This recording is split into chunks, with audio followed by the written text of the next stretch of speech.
सबका हमारे चैनल पर स्वागत है। आज हम लोग पूर्ण आंतरिक परावर्तन के अनुप्रयोग पढ़ेंगे। पिछले वाले क्लास में हम पूर्ण आंतरिक परावर्तन के 2-3 अनुप्रयोग बताए थे, जिसमें हीरे का चमकना, कांच में आई दरार का चमकना और भी कराए थे पूर्ण आंतरिक परावर्तन के अनुप्रयोग में। जल में रखी परख नली का चमकना, ये 3 कराए थे। आज 2 कराते हैं, उसके बाद तब आगे टॉपिक पे बढ़ेंगे। तो पूर्ण आंतरिक परावर्तन का अनुप्रयोग है बेंडिंग ऑफ पेंसिल। हम किसी जल में पेंसिल को रख देते हैं और ऊपर से अगर झांकते हैं तो पेंसिल हमें मुड़ी हुई नज़र आती है। बेंडिंग ऑफ पेंसिल मतलब पेंसिल का मुड़ा हुआ नज़र आना। तो जैसे ये जल है, जल में कोई पेंसिल मान लीजिए रखी है, आप ऊपर से झांकेंगे तो पेंसिल थोड़ा सा टेढ़ी नज़र आएगी, सीधी नहीं बल्कि टेढ़ी नज़र आती है। तो उसकी वजह क्या है कि ये जल है और ऊपर मान ले वायु है, ये जल है ऊपर मान लीजिए वायु है। तो जब पेंसिल से प्रकाश वायु में आती है तो सघन से विरल माध्यम में आएगी। ये अंदर जल है, जल सघन माध्यम, ऊपर है हवा विरल माध्यम, तो सघन से विरल माध्यम में आएगी। तो और पेंसिल तिरछी है तो वहाँ पे पूर्ण आंतरिक परावर्तन हो जाता है। तो पूर्ण आंतरिक परावर्तन की वजह से पेंसिल का ऊपर प्रतिबिंब बन जाता है। जो पेंसिल ऐसे सीधी नीचे है बल्कि ऊपर प्रतिबिंब, तो ऊपर से झांक के अगर हम देखेंगे तो पेंसिल ऐसे सीधी ना नज़र आएगी बल्कि यहाँ से ऐसे मुड़ी हुई नज़र आएगी। तो पेंसिल का जो मुड़ा हुआ नज़र होना होता है, ये पूर्ण आंतरिक परावर्तन के कारण उसका ये प्रतिबिंब दिखता है। तो ये बेंडिंग ऑफ पेंसिल किसका अनुप्रयोग है? टोटल इंटरनल रिफ्लेक्शन या पूर्ण आंतरिक परावर्तन का अनुप्रयोग है। मतलब इसका उदाहरण यहाँ पे देखने को मिलता है। तो चौथा उदाहरण हो गया क्या? पेंसिल का मुड़ा नजर आना। मैंने बताया ये अंदर जल है, जल सघन माध्यम, ऊपर वायु है विरल माध्यम, सघन से विरल में आएगी और तिरछी पेंसिल रखी गई है तो पूर्ण आंतरिक परावर्तन की वजह से इसका प्रतिबिंब नजर आएगा। तो ऊपर से हम झांक के देखेंगे तो ये पेंसिल सीधी नहीं बल्कि टेढ़ी नजर आएगी। ये भी उदाहरण हो गया।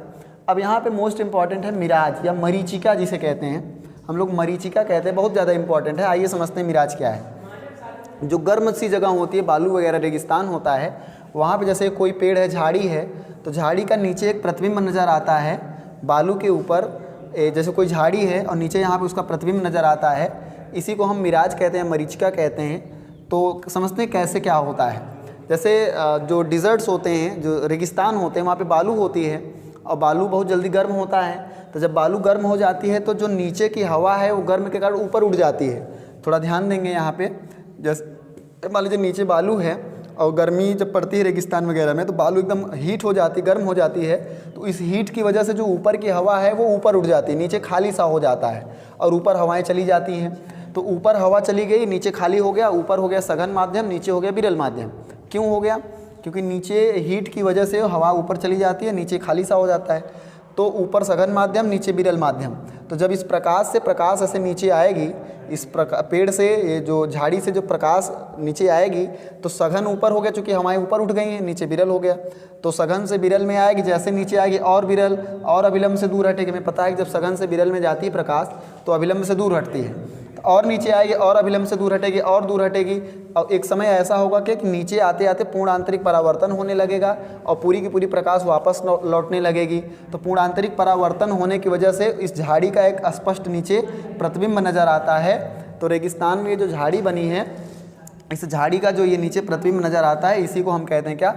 मरीचिका कहते हैं। इसे दूर से जानवर वगैरह देखते हैं तो उन्हें लगता है कि नीचे यहाँ पानी है। ये एक दृष्टिभ्रम होता है, जिसे ऑप्टिकल इल्यूजन भी कहते हैं। ये रेगिस्तान में जो झाड़ी का नीचे बालू पे प्रतिबिंब नज़र आता है, दूर से देखने में लगता है कि यहाँ का पानी जैसा है कुछ है, लेकिन जानवर जाते हैं तो वहाँ पानी नहीं मिलता है। इसी को दृष्टिभ्रम या ऑप्टिकल इल्यूजन भी कहते हैं। यह पूर्ण आंतरिक परावर्तन के कारण होता है। इसे मरीचिका या मृग मरीचिका या मृग तृषणा भी कहते हैं, इंग्लिश में इसे मिराज कहते हैं।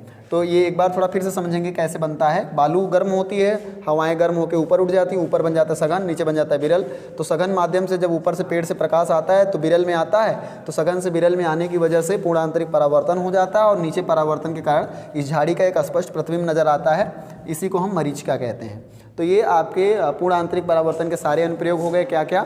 कांच में आई दरार का चमकना, हीरे का चमकना और जल में रखी परख नली का चमकना, पेंसिल का मुड़ा नज़र आना और ये मरीचिका जो आज मैंने बताया। तो पूर्ण आंतरिक परावर्तन के पूरे अनुप्रयोग हो गए। आगे अब हम लोग लेंस पढ़ेंगे। आज के लिए इतना ही रखते हैं। धन्यवाद।